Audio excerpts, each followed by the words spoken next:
Welcome to Kenton Teaches. Enjoy the video. This guide shows how to use the internet while your Android is in airplane mode.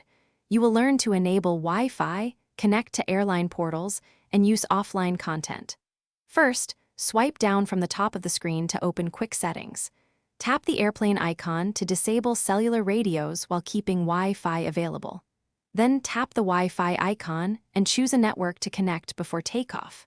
Download maps, movies, or articles to your device before boarding to ensure offline access.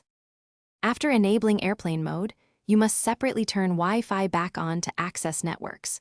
Open Settings or Quick Settings and tap Wi-Fi to view available networks.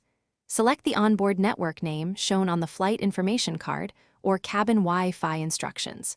Open a browser to trigger the airline portal and follow prompts to enter a voucher or pay.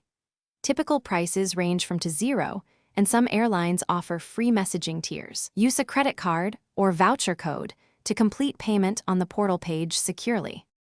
If Wi-Fi fails to connect, toggle Wi-Fi off and on after a 10-second wait. Forget the network in settings and reconnect to clear old credentials when needed. Use Bluetooth headphones in airplane mode by pairing after you enable Bluetooth manually. Download entertainment and maps offline using apps before boarding to save data costs. Turn off background sync and location to preserve battery during long flights. If speed is poor, restart your Android and rejoin the airline network to refresh connection. Thanks for watching. Please subscribe if this video was helpful.